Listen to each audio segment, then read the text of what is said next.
Salut les fans de comics. Hello. On dirait Baby Groot quand tu fais ça. On va vous parler d'un film qu'on vient de voir, qui vient de sortir, qui est Guardians of the Galaxy 2. Oui. Alors, il y aura peut-être quelques légers spoilers, mais rien de dramatique dans un premier temps. Si vous avez ne fût-ce que vu déjà quelques bandes annoncées, quelques trailers, et si vous n'avez rien vu de tout ça et que vous ne voulez pas être spoilé, je vois vraiment pas pourquoi vous regardez notre vidéo tout de suite. Attendez, revenez. Donc du coup, on peut leur dire qu'ils meurent tous à la fin. Ils meurent tous à la fin, après le viol collectif de... Voilà, avec les armes. T'as aimé toi? Bah moi j'ai mieux aimé que le premier. Et moi, j'ai Alors moins que je aimé partais en le plus premier. avec un a priori où je pensais que j'allais être déçu. Ah d'accord. Alors moi c'est le contraire. J'ai adoré le premier. Et là je suis un peu déçu. Pour moi, clairement, Guardians of the Galaxy, le premier, c'était novateur. Ça mettait un ton qu'il n'y avait pas dans le Marvel Universe. Et surtout, il n'y avait pas de faiblesse. Il n'y avait aucun moment où on s'ennuyait. Et là quand même c'est grave parce que ce soit toi, que ce soit moi, que ce soit quelqu'un d'autre qui est venu le voir avec nous, on est passé voir un vendeur de comics aussi. On a tous trouvé qu'il y avait un moment de grosse longueur et qu'il y avait un moment où c'est ennuyé. Et franchement, j'ai été déçu par plusieurs films Marvel et même des films que j'ai moins aimés que celui-là au final. Mais c'est le premier où j'ai vraiment ressenti de l'ennui à un moment donné. Là je sais pas parce qu'en fait, quand tu le présentes comme ça, en fait il y a effectivement une période d'à peu près 20 minutes, à un moment du film, où on a tous décroché. Et en fait, là quand on en parle maintenant, ça me rappelle l'histoire de la ferme pendant Avengers 2. Vrai. Empire peut-être. Bon, sauf Empire, que moi c'était mais une ouais. scène que j'avais aimée, mais bon, je suis très particulier. Oui. C'est vrai, c'est vrai. Alors là, du coup, ça aborde un truc super intéressant. C'est des films d'action. C'est des films avec un tempo soutenu. C'est bien dans un film d'action de trouver, dans un blockbuster, de trouver un moment où ça respire un peu, un moment où on peut penser à autre chose un petit peu, et justement où après, quand l'action redémarre, elle redémarre encore plus fort. Mais c'est super difficile à doser. Et c'est rare les films où justement ça retombe, mais tout en maintenant une tension qui fait que quand ça redémarre, bah, on se le reprend dans la gueule.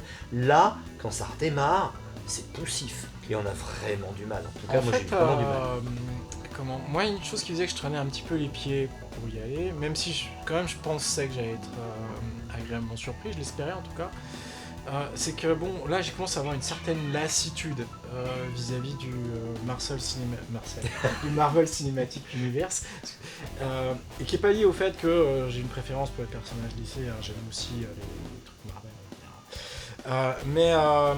Pourquoi? Parce qu'en fait, il y a des éléments qui font partie du succès de cet univers partagé qui commencent aussi à en faire des éléments qui créent ma lassitude. C'est-à-dire typiquement le sentiment d'avoir une sorte de recette qu'on retrouve dans plein de ces films et que quelque part on va évoquer par rapport à celui-là, où d'ailleurs du coup par rapport au scénario on sent que il n'y a pas de surprise, on voit où est-ce que ça va. Donc là, moi voilà, c'est-à-dire que en allant voir ce film, j'avais en gros qu'une seule attente, c'est j'espérais surtout qu'il soit original. Et en fait, à ce niveau-là, j'ai été satisfait, notamment les premières scènes du film sont très réussies La et première scène est inventives. fabuleuse. Elle est Et, vraiment et fabuleuse. là, je me suis dit, ah bon, bah c'est cool en fait. Là, Kevin Feige, producteur Marvel Cinematic Universe, non pas Marcel Cinematic Universe, ouais, il a accepté de laisser les roues libres à son réalisateur pour qu'il fasse un peu ce qu'il avait envie. Et du coup, moi, rien que ça me plaît. C'est-à-dire déjà, dans X-Men Days of Future Past, quand j'avais les 10 premières minutes du film, je trouvais réussi, je me suis dit, bon, c'est bon. Il y avait ces 10 minutes-là qui étaient bien, ça valait mes 11 €, tout le reste peut être mauvais. Je vous rassure, hein, tout le reste n'est pas mauvais dans Guardians. Mais par contre, c'est vrai qu'il y a une période vers la fin où on a tous été un peu, bon, ok, d'accord. Écoute, puisque je suis peut-être celui qui a le moins aimé, j'ai envie de commencer par les choses positives. Les choses positives, c'est qu'on retrouve des acteurs qu'on aime. Ils ont à peu près le niveau qu'ils avaient avant, sauf Groot qui a perdu en centimètres, mais qui a gagné en cute, en super cute. La mise en scène, j'ai rien à lui reprocher. Il y a vraiment des choses très inventives effectivement sur la mise en scène, sur des scènes précises. On va pas vous en dire trop, mais le traitement de la scène d'intro, moi j'ai vraiment adoré parce qu'en gros c'est on s'en fout pendant un moment, en tout cas on s'en fout complètement de la grosse bataille, de ce qui se passe en fond. Ce qu'il y a d'intéressant, d'important, c'est qu'il y a Baby Groot qui danse. Et tout le reste, c'est un peu en filigrane derrière. Déjà, il fallait y penser, et ça fonctionne à mort. Il y a plusieurs scènes comme ça qui fonctionnent. Voilà, c'est à peu près tout ce que j'ai à dire. Globalement, ça reste un bon divertissement, ok. Il y a plein de moments qui tabassent. Il y a plein de bonnes trouvailles tout au long du film. Disons sur ce sujet de la réalisation, je vais revenir un petit peu dessus, et par contre sur le jeu d'acteur, qui est quelque chose qui pour moi est très important, j'étais globalement satisfait, et un peu surpris, mais j'avais déjà été surpris lors du premier Guardians, notamment ce catcher, la Dave Bautista, qui n'est pas forcément à la base un cursus d'acteur extraordinaire, quoi. Il est vraiment bien dans son perso, même si le perso est un peu con, d'accord, mais non, mais ça passe, quoi, c'est-à-dire... on sort pas du film à cause de lui, Non. Il est vraiment sympa. Je parle de son jeu. Hein. Oui, c'est pour ça. Et celle qu'en plus, là pour le coup, m'a vraiment bluffé, c'est Zoé Saldana, donc Gamora, que j'avais bien aimé sur le premier, mais un petit peu sans plus. Et là, je trouve que non, vraiment, elle s'investit bien dans son personnage. Et c'est chouette parce que moi j'apprécie les personnages de femmes fortes, d'héroïnes. Donc du coup, là j'étais bien satisfait. Je trouve que, d'ailleurs, d'une manière globale, je trouve que les personnages, quelque part paradoxalement, le fait qu'on raconte pas leur origine dans ce film-là, il y a plus de place pour les développer. C'est souvent le cas, le film d'origine. C'est agréable. Ouais. Mes seuls bémols, ça va être en fait... Moi j'étais un peu déçu par le jeu de Chris Pratt, de Star-Lord, notamment dans les scènes qui doivent convoyer une émotion. Je suis pas trop rentré dedans. Ça, on y reviendra, J'ai eu l'impression qu'il n'était pas au niveau. Et alors, sur l'animation de Rocket, j'ai l'impression que c'est subtilement pas le même. Mais bon, ça peut être que mon point de vue, mais il y avait un truc qui clochait un petit peu pour moi, quoi.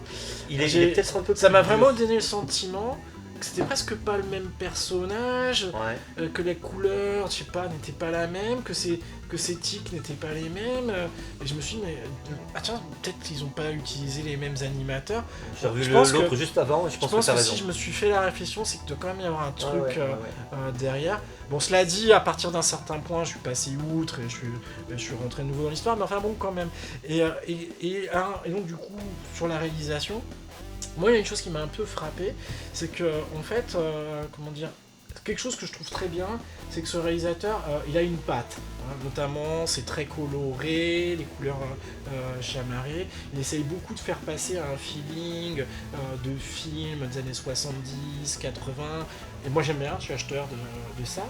Mais alors par contre, du coup, quand il y a des scènes où d'un côté il y a cette photo qu'il a construite et que derrière il va y avoir des effets spéciaux dans un style qui est passé à l'ordinateur, et ben moi j'ai l'impression de voir la ligne de détournement entre la partie des effets par ordinateur et les endroits où c'est du maquillage ou du décor. Alors ça c'est un truc qui m'a un peu dérangé. Mais je me suis demandé si en fait c'était pas un peu volontaire de sa part, parce que ça fait partie du style justement qu'ils veulent donner, c'est-à-dire quelque part, ouais mais les gars c'est pour de faux. Donc ça je sais pas très bien le dire, donc bon c'est peut-être une petite faiblesse de la réalisation, ou bien c'est un effet de style, bon ça m'a pas trop dérangé mais ça m'a quand même un peu tapé dans l'œil, quoi. Ouais. Alors mine de rien, on a fait le tour assez vite des choses positives et t'as de suite embrayé sur quelque chose de négatif. Et moi, il y a des choses vraiment qui m'ont gêné avec ce film. Alors, un truc qui m'a vraiment gêné. J'ai l'impression en fait que comme le premier a marché, ils ont voulu faire du sur Guardians of the Galaxy. Et le premier, c'était une tentative, c'était un truc original, c'était allez, soyons fous, on essaye un truc. Et on met le lien familial entre Gamora et Nebula est également creusé, c'est très intéressant aussi. Il y a plein de choses qui peuvent être intéressantes mais qui sont mal traitées. Et d'ailleurs sur ce point-là, l'actrice qui joue Nebula, rescapée de Doctor Who,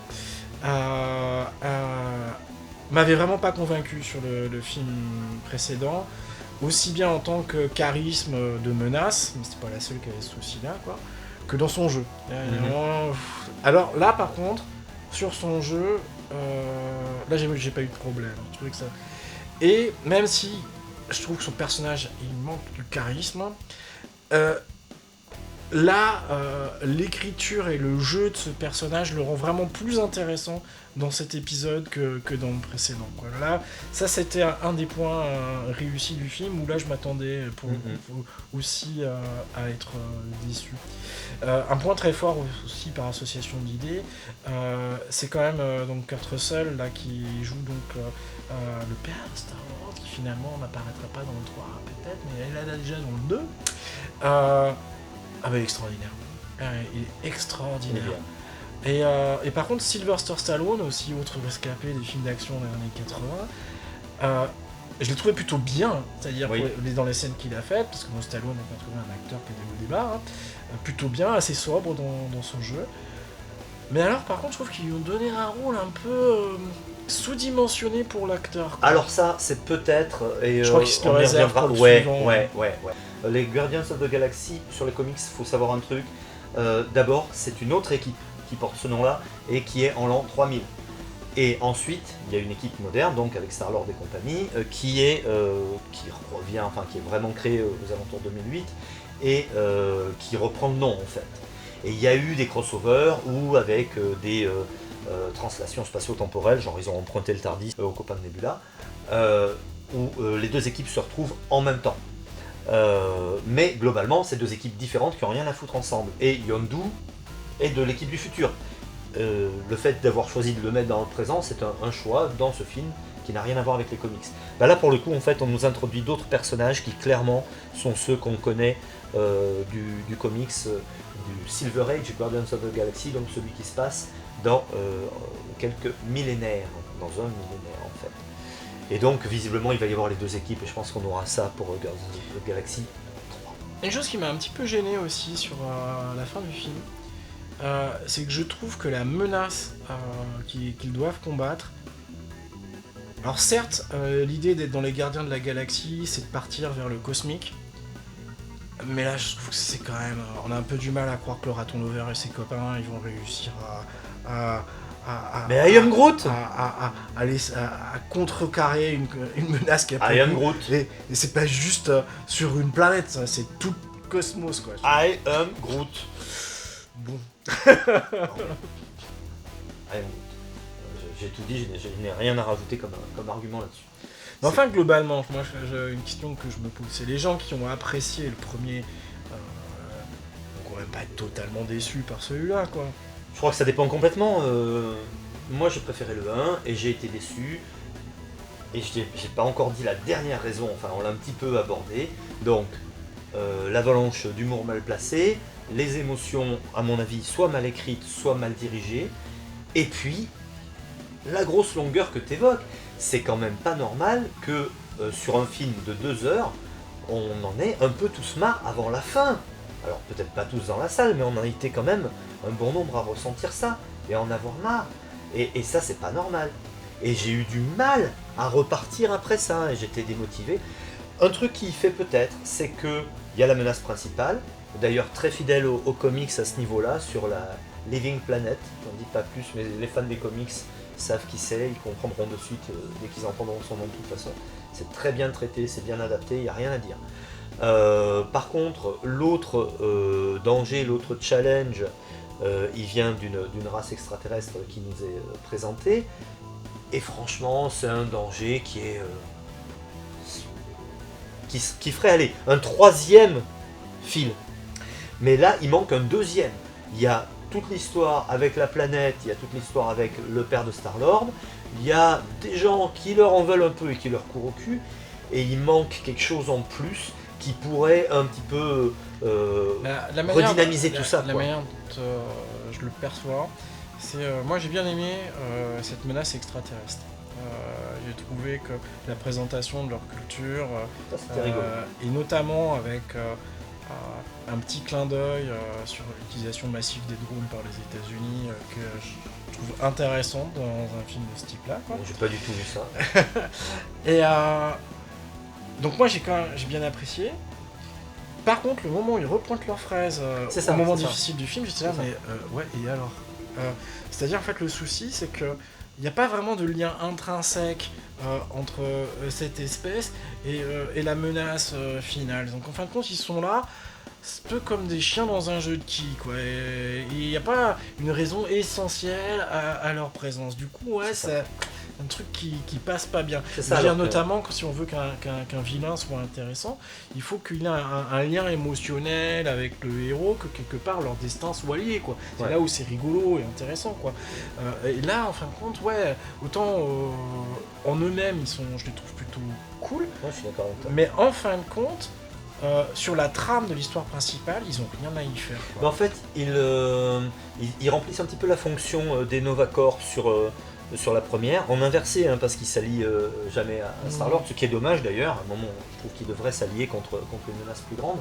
Mais voilà, ils sont là, ils remplissent une petite fonction, mais il manque un truc, il manque vraiment Mais quelque chose de... Disons qu'en fait, voilà, moi je pense que c'est peut-être effectivement un défaut de jeunesse dans l'écriture pour le réalisateur, hein, qui, bon, même s'il est talentueux, il a quand même pas fait beaucoup de longs métrages. Et Surtout de super-héros. il ouais. est à la fois scénariste et réalisateur, donc c'est beaucoup, quoi. Mais malgré tout, moi, globalement, ce qui me fait quand même plaisir, c'est d'être face à quelque chose qui est original, avec malgré tout quand même un respect du matériau Ça, d'origine. c'est vrai. Donc globalement, moi je suis satisfait. Bon, bah écoutez, de toute façon, on s'est bien amusé en le voyant quand même. On espère que vous allez vous amuser, on espère que vous allez surtout nous dire ce que vous en avez pensé, vous aussi. Et je pense qu'en conclusion, il n'y a qu'une seule chose à dire. I am Groot. Et lisez des comics. I am Groot aussi. Ah mais c'est...